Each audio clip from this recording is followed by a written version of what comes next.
Considérons un réseau dans lequel HSRP est configuré sur deux switches multicouches, à savoir le switch multicouche 1 et le switch multicouche 2. Un des deux switches deviendra le switch actif et l'autre deviendra le switch standby. Tous les clients envoient leur trafic vers le switch actif et le switch en standby n'est pas utilisé jusqu'à ce que le switch actif devienne indisponible. L'équilibrage de charge entre deux routeurs HSRP avec un seul groupe n'est pas possible.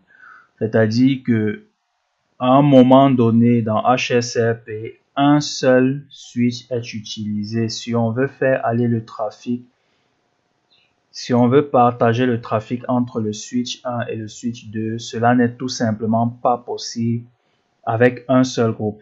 Alors, comment pouvons-nous réaliser de l'équilibrage de charge ou load balancing avec HSRP? Bien, c'est très simple. Il suffit juste de configurer deux groupes HSRP.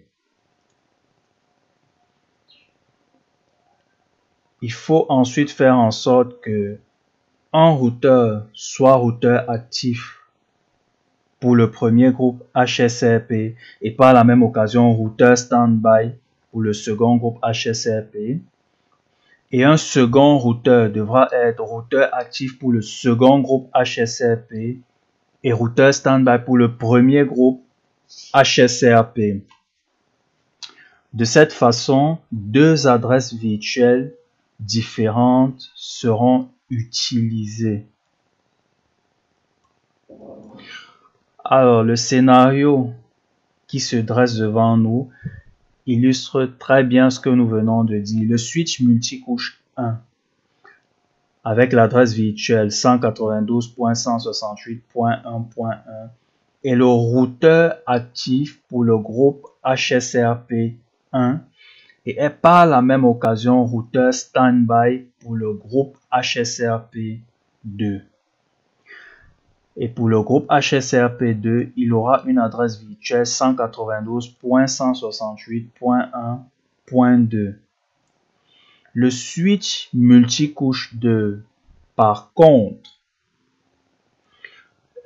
a des rôles de routeur standby pour le groupe HSRP1 avec une adresse virtuelle 192.168.1.1 pour ce groupe-là.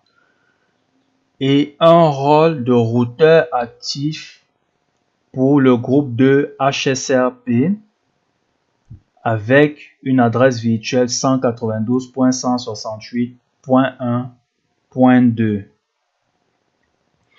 Dans ce cas-ci, quelles sont les commandes de configuration que nous pouvons utiliser? Au niveau du switch 1, on va utiliser les commandes suivantes. Interface Fast Ethernet 01. On va donner une adresse IP à cette interface, logiquement. Standby groupe 1. Standby, c'est la commande qui active HSRP. Groupe 1, logiquement, c'est le numéro du groupe. On lui donne une priorité de 200. Standby 1 préempt, c'est-à-dire HSRP groupe 1. Pour le groupe HSRP1, la préemption est configurée.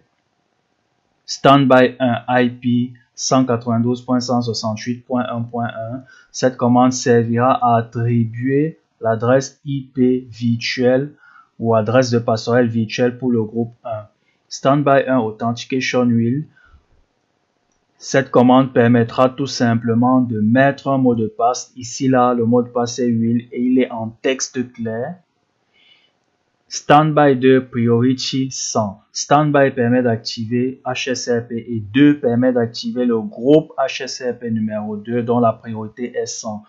Ici, dans des commandes, on ne va pas activer la préemption.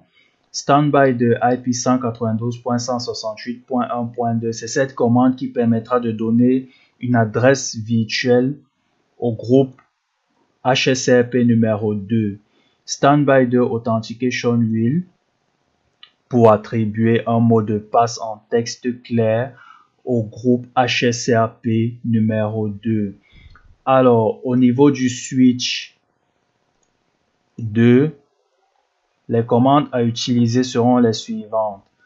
Interface Fast Ethernet 01, on lui donne une adresse IP qui est la 192.168.1.254 et en /24. Standby 1 Priority 100, Priority 100. On active le groupe HSCRP 1, on lui donne une priorité de 100. Par ailleurs, on se souvient bien que 100 c'est la priorité par défaut avec HSCRP. Standby 1 IP 192.168.1.1, c'est-à-dire que l'adresse virtuelle pour le groupe 1 sera la 192.168.1.1. Standby 1 Authentication Will, ici c'est tout simplement pour configurer le mot de passe Will en texte clair. Standby 2 Priority 200, il s'agit ici d'activer le groupe HSCRP2 et de lui donner une priorité de 200. Standby 2 Preempt. Pour le groupe HSCRP2, la préemption est configurée cette fois-ci. Et pour le groupe 1, la préemption n'est pas configurée. Standby 2 IP 192.168.1.2. Ici, on donne une adresse IP de 192.168.1.2 qui est l'adresse virtuelle du groupe HSCRP2. Standby 2 Authentication Will. Pour le groupe HSCRP2, le mot de passe en texte clair sera Will. Tout simplement. Alors, pour vérifier le travail qui a été effectué, il nous suffira d'utiliser la commande show standby ou alors show standby brief.